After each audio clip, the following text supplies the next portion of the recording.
अस्सलामुअलैकुम मेरे प्यारे बच्चों, आज मैं क्लास 12th का एक इम्पॉर्टेंट टॉपिक वो है फ्रिक्शनल फोर्स।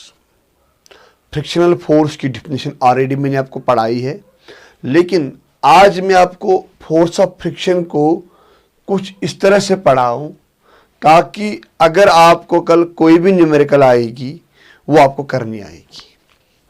सबसे पहला चीज़ जो इम्पॉर्टेंट आता है वो आता है मेरे बच्चों कि हम डायरेक्शन ऑफ फोर्स कैसे निकालेंगे।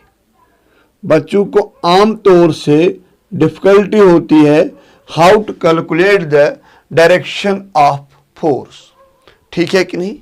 याद रखो मेरे बच्चों, सबसे पहली चीज़ the force of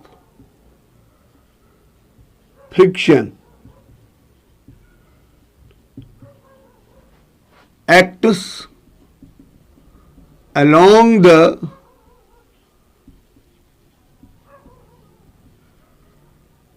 surfaces in contact, यानी जो भी सरफेसेस आपस में कंटैक्ट होंगे उन सरफेसेस के अलोंग ये फोर्स लगेगा। ठीक है कि नहीं? इसके बाद जो सेकंड पॉइंट आता है, ये तो एक चीज हमें समझ आया, this force is acting along the surfaces. यानी क्या मैं करूं, सपोज फॉर एग्जांपल मैंने यहां पर ये ग्राउंड रखा, इस ग्राउंड के ऊपर मैंने ये ब्लॉक रखी है, यहां से मैंने ये फोर्स F अप्लाई किया है। जब मैंने यहां से इसको फोर्स F अप्लाई किया है, मुझे अभी इस फोर्स की तरफ नहीं देखना है, तो मुझे इतना पता है जो फोर्स ऑफ फ्रिक्शन है वो along these two surface will act. क्यों? Because the force of friction is acting along the surfaces in contact. कौन कौन सा सरफेस कंटैक्ट है? ये ब्लॉक 1 की जो ये सरफेस, ये वाली सरफेस है, और जो ग्राउंड का ये वाला पार्ट है, ये दो आपस में कंटैक्ट है। एक चीज तो मुझे पता चला है, जो फोर्स ऑफ फ्रिक्शन है वो इन दो सरफेसेस के अलोंग लगेगा ही लगेगा। Second point, it opposes the number 1 tending motion.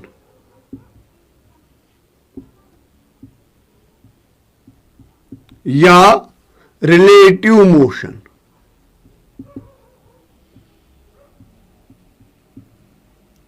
दो चीजें हमने सीखी। जो फोर्स ऑफ फ्रिक्शन है ये अपोज कर रहा है किसको? Tending motion. यहां पर आया, ये बॉडी किधर चलना चाहती है? ये बॉडी चलना चाहती है इस डायरेक्शन में। तो इसका मतलब जो ये बॉडी है, अगर मैं यहां पर ये बॉडी 1 बनाऊं, इसको मैंने यहां से फोर्स F दिया है, इसको लगेगा force of friction along the surface. अब मसला है इस डायरेक्शन में कि इस डायरेक्शन में, ये किस डायरेक्शन में टेंड करता है? मूव करना उस डायरेक्शन में। तो इसका मतलब है जो फोर्स ऑफ फ्रिक्शन है वो इस डायरेक्शन में लगेगा। इतना क्लियर हो गया। डायरेक्शन ऑफ फोर्स आपको सीखना है, हाउ टू कैलकुलेट इट। आगे बढ़ेंगे। सपोज मैंने यहां पर ये वर्टिकल वॉल बनाई,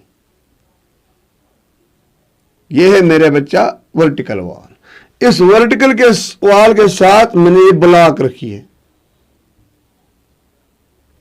इस ब्लॉक को मैंने यहां से दिया है फोर्स F। ये जो F है ये अप्लाइड फोर्स। ठीक है, इस ब्लॉक को मैंने क्या दिया है?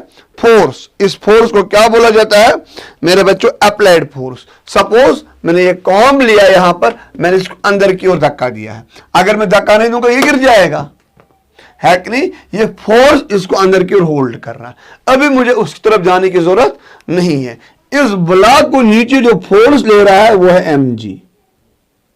ठीक है, सबसे पहले चीज हमें देखना है कि फोर्स ऑफ फ्रिक्शन कहां से लगेगा। Force of friction will act along the surface in contact। Force of friction लगेगा along these surfaces। अब जब मैं ये ब्लॉक यहां पर साइड में बनाऊं, ये ब्लॉक मैंने यहां पर बनाई है, सपोज इस ब्लॉक को मैंने ए नाम दिया है, ये ब्लॉक ए है, इसको लग रहा है यहां की ओर mg। बॉडी किधर की ओर चलने की कोशिश करेगा? नीचे की ओर, है कि नहीं? इट क्या करेगा? It oppose the tending motion. तो किधर की ओर लगेगी डायरेक्शन? ऊपर की ओर। ये लगेगा फोर्स ऑफ फ्रिक्शन। लगेगा कहां से? Along the surface. ठीक है मेरे बच्चों, क्लियर हो रहा है? यहां तक समझ आया है? इसके बाद आगे बढ़ेंगे हम। आगे जो ही हम बढ़ेंगे और कुछ चीजों को हम समझने की कोशिश करेंगे। सपोज कल मैंने यहां पर इस तरह से बनाया और एक इंक्लाइंड प्लेन, यह है प्लेन, ठीक है कि नहीं? जब मैंने इंक्लाइंड प्लेन बनाया, मैंने यहां पर इसके ऊपर यह ब्लॉक रखी। क्या रखी मैंने इसके ऊपर यह ब्लॉक इस तरह से रखी। यहां से मैं गारंटी कह रहा हूं, यह वीडियो वॉच करने के बाद आपको कभी भी डायरेक्शन ऑफ फ्रिक्शन गलत नहीं होगी। यह मैंने रखी है यहां पर, यह ब्लॉक मैंने रखा है यहां पर। अच्छा, सीधी सी बात है, इसको लगेगा फोर्स नीचे की ओर। क्यों? यह है इसकी टेंडिंग मोशन। अगर आप कोई भी ब्लॉक रखोगे किसी भी इंक्लाइंड प्लेन पे, वो हमेशा कोशिश करेगा नीचे आने की। ठीक है, इतना ठीक है। तो जो फोर्स ऑफ फ्रिक्शन लगेगा वो लगेगा अलोंग दिस सरफेस। अब मसला है नीचे लगेगा कि ऊपर लगेगा। जब यह कि टेंडिंग मोशन नीचे है, it oppose the tending motion, तो फोर्स ऑफ फ्रिक्शन लगेगा यहां से, एफ ऑफ आर। क्लियर? अब आगे आएंगी चीजें कुछ। ये चीज है कि चाहे इस तरह से हो, चाहे इस तरह से हो, चाहे इस तरह से हो। अब यहां पर कैसे लिखा हो गया फोर्स ऑफ फ्रिक्शन? ऊपर की ओर। यह लगेगा फॉर अ ब्लॉक। यहां पर क्या दिखाओगे फोर्स ऑफ फ्रिक्शन? इस तरह की ओर। कॉपी दिस, या स्क्रीनशॉट उठाओ या कॉपी करो। अब मामला एक चीज है कि the magnitude of force of friction कितना होगा। ठीक है कि नहीं? आगे बढ़ेंगे हम माय डियर स्टूडेंट्स। इतना तो क्लियर हुआ है कि आप लोग आराम से निकाल सकते हो डायरेक्शन। सबसे पहले चीज जो फोर्स ऑफ फ्रिक्शन है, इसके 3 टाइप्स है। Number 1 is called as static friction.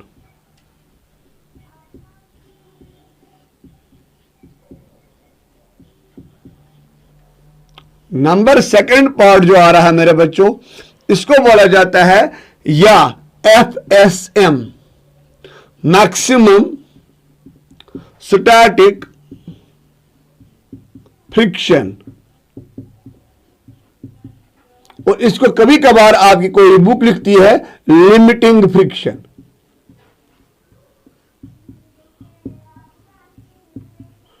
और थर्ड वाला पॉइंट जो आता है वो आती है काइनेटिक फ्रिक्शन।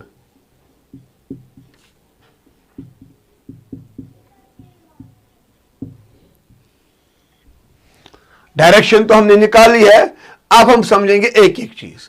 स्टैटिक फ्रिक्शन जो है डियर स्टूडेंट्स, यह है सबसे पहला पॉइंट इसके लिए, यह है सेल्फ एडजस्टिंग। क्या है? Self adjusting force. और यह तब लगती है जब एक ब्लॉक रेस्ट में होती है। लेकिन मसला है ये सेल्फ एडजस्टिंग का मतलब क्या है? और दूसरी बात, ये कब लगता है? It opposes the tending motion. Opposes the tending motion. अगर बॉडी चाहती है मूव करूं मैं, उसको ये अपोज कर रही है। देखो किस तरह से। सपोज फॉर इंस्टेंस यहां पर मैंने एक ब्लॉक रखी है, इसका मास है m। इसको सपोज मैंने यहां से अप्लाई किया है फोर्स 1 न्यूटन, और यह बॉडी मूव नहीं हुई है। जब यह बॉडी मूव नहीं हुई है तो इसका मतलब है इसको यहां से भी लगेगा फोर्स ऑफ फ्रिक्शन 1 न्यूटन ही। मैंने कितना फोर्स अप्लाई किया? 1 न्यूटन। इस पे कितना फोर्स लगा? 1 न्यूटन। ठीक है। सपोज मैंने इस बॉडी के ऊपर अप्लाई किया है 2 न्यूटन, इसको लगेगा यहां से फोर्स ऑफ फ्रिक्शन भी 2 न्यूटन। यानी इसका मतलब क्या हुआ, जितना फोर्स इस ब्लॉक को मैं यहां से दूंगा इतना फोर्स इसको यहां से अपोज लगेगा। जो ये फोर्स है इसको बोला जाता है स्टैटिक फ्रिक्शन। लेकिन जो ये फ्रिक्शन है ये जाती है up to the maximum value F S max. जो maximum value of static friction होता है उसी को मेरे बच्चों बोला जाता है लिमिटिंग फ्रिक्शन।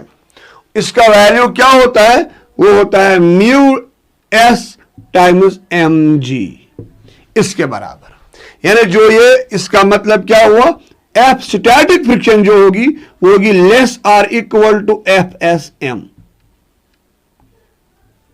यानी स्टैटिक फ्रिक्शन क्या लगेगी, less or equal to the maximum value of static friction less or equal to limiting friction.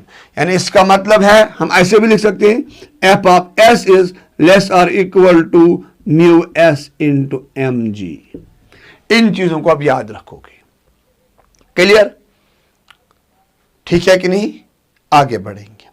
अब इसके बाद जो ये वैल्यू है इसको क्या बोला जाता है, शाबाश, क्या बोला जाता है इसको, maximum value of static friction. जो maximum value of static friction है ये that value of force of friction है। अगर इससे थोड़ा सा भी आप अप्लाइड फोर्स इंक्रीज करोगे बॉडी चलना स्टार्ट करेगी, और ये सबसे ज्यादा होता है, ये होता है maximum value of friction.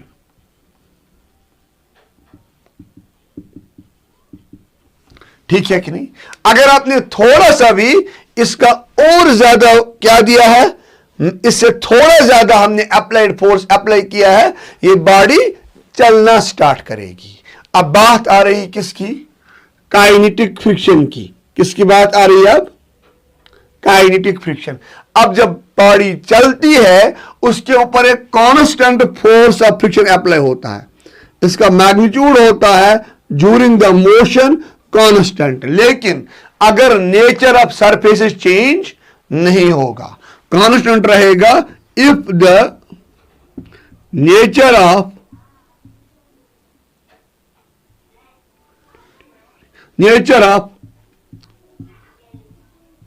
surfaces in contact do not change। यानी सपोज ये पेन जा रहा है यहां से यहां तक, देखो मेरे बच्चों ये पेन जा रहा है यहां से यहां तक, न एंगल चेंज होता है न सरफेसेस चेंज होते हैं, इसका वैल्यू क्या रहता है, कांस्टेंट। और जो एफ ऑफ के होता है मेरे बच्चों वो होता है म्यू के इनटू होता है वो नॉर्मल रिएक्शन। जब इस ब्लॉक में हम देखेंगे तो एफ ऑफ के का जो वैल्यू आएगा वो आएगा म्यू के टाइम्स एम जी। क्लियर, इस ब्लॉक के लिए इतना आप लोगों ने सीखा। मैं एक और बार आपको दिखाऊं, आराम से रखो नजर।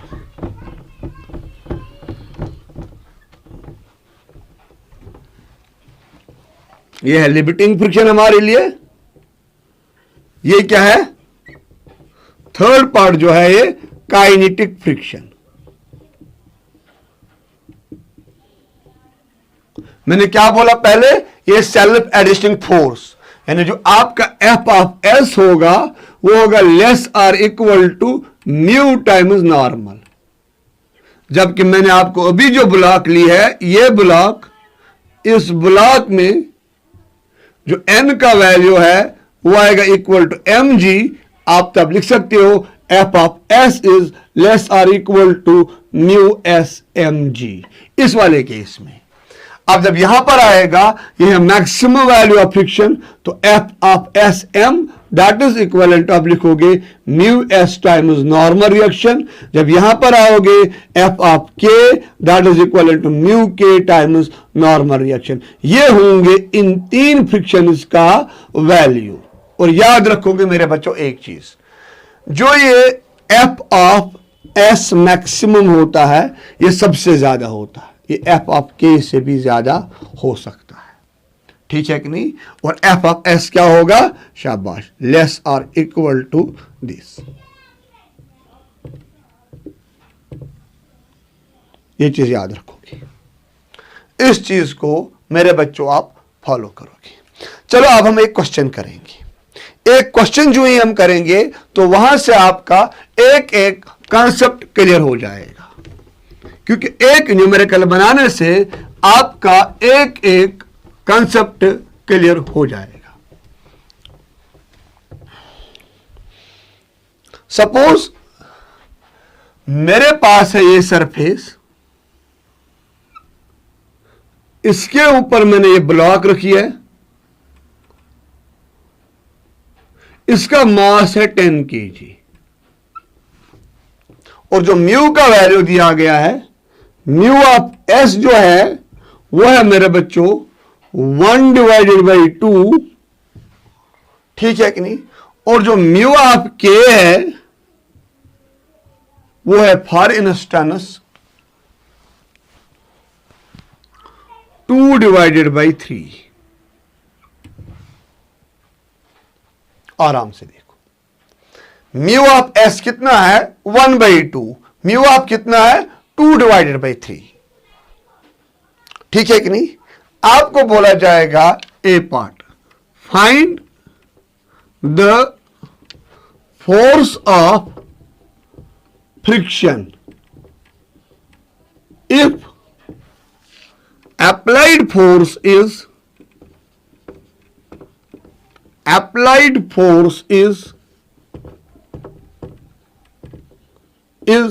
a part, for example 30 Newton, B part 50 Newton, C part 60 Newton, ठीक है कि नहीं। सबसे पहला पार्ट जो है ए पार्ट, आपको बोला जाता है F is equivalent to 30 newton. हमने इस ब्लॉक को यहां से दिया है applied force F that is equivalent to 30 newton. एक कभी आपको क्या बोला जाएगा, हाँ, find the force of friction. Applied force कितना मैंने अप्लाई किया, 30 न्यूटन। मेरे बच्चों सबसे पहला और इंपॉर्टेंट चीज जो है, हम कैलकुलेट करेंगे f S max, maximum static friction, that is equal to mu s times normal. इस ब्लॉक को क्या होगा, हम लिखेंगे ये mu s that is equal to 1/2, यहां पर इसको लगेगा इधर की ओर वेट 10g, यहां लगेगा इसको नॉर्मल n। कैन आई से डेट कि एफ ऑफ एस एम का जो वैल्यू आएगा वो आएगा 1/2, ये वैल्यू इनटू नॉर्मल का वैल्यू आएगा, क्या आएगा वो 10 × 10g। तो यानी जो एफ ऑफ एस एम का वैल्यू आएगा वो आएगा dear students 50 newton. Maximum value of static friction कितना है, 50 न्यूटन, लेकिन आपका अप्लाइड फोर्स कितना है 30 न्यूटन, यानी F जो है वो है less than F of s m. जब ये इससे कम होगा, या मैं आपको F is less than F of maximum static friction. क्यों, जो हमारा अप्लाइड फोर्स है वो है मेरे बच्चों इक्वल टू 30 न्यूटन। और याद रखोगे किसी भी क्वेश्चन के अंदर जब भी आपका अप्लाइड फोर्स होगा less than maximum static friction, उस वाले केस में याद रखोगे जो फोर्स ऑफ फ्रिक्शन आएगा वो आएगा इक्वल टू अप्लाइड फोर्स, यानी इसमें आएगा आंसर 30 न्यूटन। इस तरह से मेरे बच्चों हम लोगों ने कैलकुलेट किया है force of friction in A part.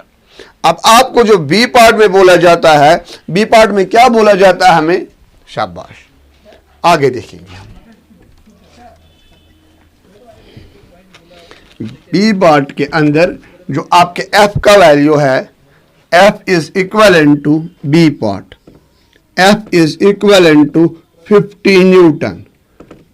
अब हम इस ब्लॉक को कितना फोर्स दे रहे हैं, अब हम इस ब्लॉक को दे रहे हैं 50 न्यूटन फोर्स।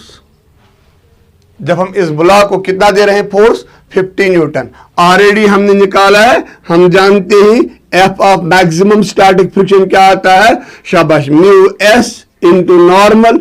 जब वो कैलकुलेट करते हैं वो आता है f s m, that is equal to कितना आएगा मेरे बच्चों 1/2 इंटू 100, वो आएगा सीधे इक्वल टू 50 न्यूटन। इस वाले केस में जब देखा जाता है f applied force is equal to maximum value of static friction, लेकिन मेरे बच्चों याद रखोगे इस वाले केस में भी ये बॉडी चलेगी नहीं, बल्कि क्या होगा, जो फोर्स ऑफ फ्रिक्शन होगा वो होगा equal to f of s m, और वो होगा इक्वल टू 50 न्यूटन। यानी ये बॉडी चलेगी नहीं। इस तरह से बनाएंगे हम फिगर में इसको। इस बॉडी को हमने यहां से कितना फोर्स दिया है 50 न्यूटन, यहां से इसको लगेगा फोर्स ऑफ फ्रिक्शन कितना लगेगा, वो भी लगेगा 50 न्यूटन। नेट फोर्स इस बॉडी के ऊपर लगेगा 0, लेकिन याद रखोगे इससे ज्यादा इसको फ्रिक्शन का वैल्यू नहीं होगा। This is the maximum value of friction which is acting on this block in this case. आगे बढ़ेंगे हम। अब इसका आता है मेरे बच्चों पार्ट सी। पार्ट सी में हमें क्या बोलता है, ये हमें ये पार्ट सी में बोला जाता है कि सी पार्ट में आपको बोला जाता है कि F is equal to 60 newton. Now the applied force कितना है 60 न्यूटन। यानी जो हमारी ये ब्लॉक है, इस ब्लॉक को मैंने यहां से अप्लाई किया हुआ है 60 न्यूटन फोर्स। यानी जब देखा जाएगा यहां पर जो हम फोर्स अप्लाई कर रहे हैं वो है 60 न्यूटन इस डायरेक्शन में, ठीक है कि नहीं। अब जब इस ब्लॉक को हमने कितना फोर्स अप्लाई किया है 60 न्यूटन, इसको लगेगा इस डायरेक्शन में फोर्स ऑफ फ्रिक्शन। सबसे पहला काम क्या होता है, हम निकालते हैं maximum value of static friction. वो आता है मेरे बच्चों इस बॉडी के लिए ऑलरेडी हमने कैलकुलेट किया हुआ है, वो 50 न्यूटन है। जब देखा जाएगा जो ये बॉडी है फोर्स ऑफ फ्रिक्शन इसको लग सकता है यहां पर 50 न्यूटन, लेकिन जब ये बॉडी में देखा जाएगा इसके ऊपर अप्लाइड फोर्स है 60 न्यूटन, यानी इसका मतलब है ये बॉडी यहां से चलना स्टार्ट करेगा। जब ये बॉडी इस डायरेक्शन में चलना स्टार्ट करेगा तो याद रखोगे इस वाले केस में स्टैटिक फ्रिक्शन नहीं लगेगी। जब भी बॉडी ने चलना स्टार्ट किया है तो बॉडी के ऊपर कभी भी माय डियर स्टूडेंट्स नहीं लगेगा स्टैटिक फ्रिक्शन। फिर क्या लगेगा, इसको लगेगा यहां पर f of r is equal to f of k, जिसको बोला जाता है काइनेटिक फ्रिक्शन। तो एफ ऑफ के का वैल्यू क्या आएगा, एफ ऑफ के का जो वैल्यू आएगा कितना आएगा, शाबाश, म्यू के इंटू नॉर्मल रिएक्शन। जब कैलकुलेट करेंगे एफ ऑफ के का जो वैल्यू आएगा वो आएगा 2/5 इंटू नॉर्मल रिएक्शन की जगह 100 न्यूटन। जब देखा जाएगा एफ ऑफ के का जो वैल्यू आएगा मेरे बच्चों वो आएगा 2 इंटू 20, वो आएगा 40 न्यूटन। अब कितना लग रहा है इस बॉडी को फोर्स ऑफ फ्रिक्शन 40 न्यूटन। तो यानी इसका मतलब सी पार्ट में जो आपको एफ ऑफ आर आएगा वो एक्ट होगा 40 न्यूटन। डायरेक्शन भी मैंने आपको सिखाया कैसे निकालते हैं और किन किन चीजों का ख्याल रखा जाता है आराम से, ठीक है कि नहीं। अब हम एक और क्वेश्चन करेंगे।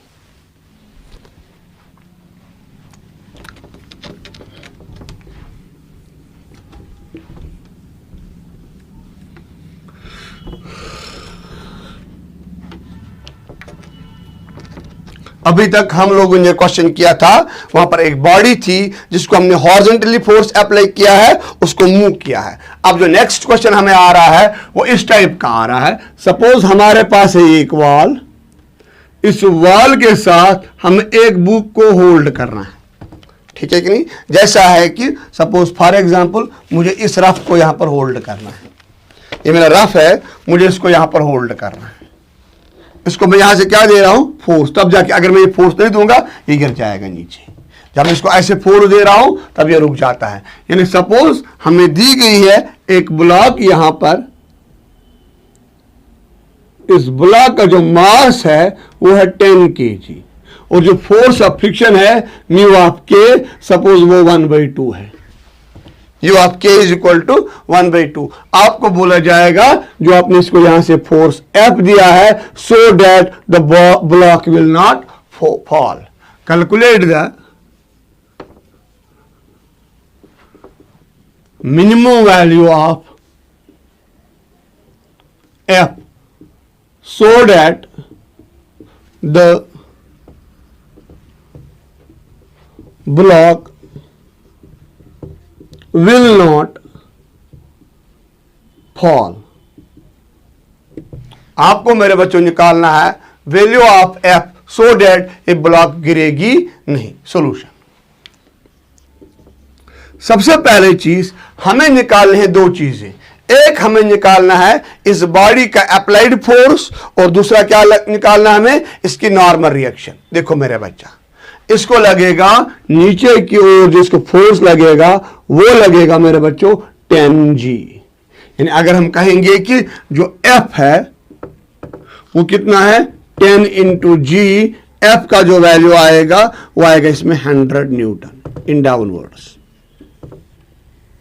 ठीक है कि नहीं. ये एफ है इसका नाम हम रखेंगे एफ अप्लाइड, जो हमें कैलकुलेट करना है. Minimum value of F of A, applied force हमें निकालना है.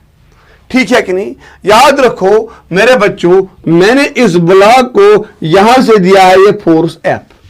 ठीक है कि नहीं. तो यहां से लगेगी इसको नॉर्मल रिएक्शन एन. याद रखोगे जो नॉर्मल रिएक्शन एन होगी वो होगी इक्वल टू एफ अप्लाइड. जितना आप अप्लाइड फोर्स करोगे उतना वहां से नॉर्मल रिएक्शन आएगी. क्यों? According Newton third law of motion. अगर मैंने इसको ऐसे प्रेस किया है, जितना फोर्स मैंने यहां से दिया बिल्कुल उतना प्रेस ये बोर्ड मेरे हाथ को वापस देगा. ऐसे ही जितना फोर्स आपने इस ब्लॉक को दिया है उतना वो दीवार इस ब्लॉक को वहां से वापस देगा. ठीक है कि नहीं. तो जब देखा जाएगा जो फोर्स ऑफ फ्रिक्शन आएगी वो आएगी equal to mu times f applied. ठीक है कि नहीं. किस डायरेक्शन में लगेगा? ये लगेगा between the contact surfaces, along the surface. Contact surfaces ये है, अलोंग द सरफेसेस इस डायरेक्शन में लगेगा एफ ऑफ आर. अगर मैं इसको यहां पर साइड में लिखाऊंगा तो मैं दिखाऊंगा साइड में जो ब्लॉक है इसको लग रहा है नीचे की ओर फोर्स 10G, ऊपर की ओर इसको लगेगा फोर्स कितना एफ ऑफ आर. ये ब्लॉक तब नहीं गिरेगी जब ये फोर्स और ये फोर्स क्या होंगे इक्वल. यानी इसका मतलब है कि f of r should be equal to 10G. F of r का वैल्यू क्या है मेरे बच्चों? शाबाश, mu times f applied force, that is equal to 10 into 10. Mu का वैल्यू क्या है 1/2. हम लिख सकते हैं यहां पर माय डियर स्टूडेंट्स.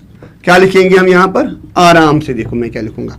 यहां पर म्यू की जगह में 1/2 वैल्यू डालूंगा. यहां पर ये म्यू की जगह क्या करूं मैं वैल्यू सब्स्टिट्यूट 1/2. क्या होगा 1/2 इंटू में करूंगा f applied, that is equal to 10 is are 100 newton. तो यानी इसका मतलब है f applied should be equal to that is equal to 200 Newton.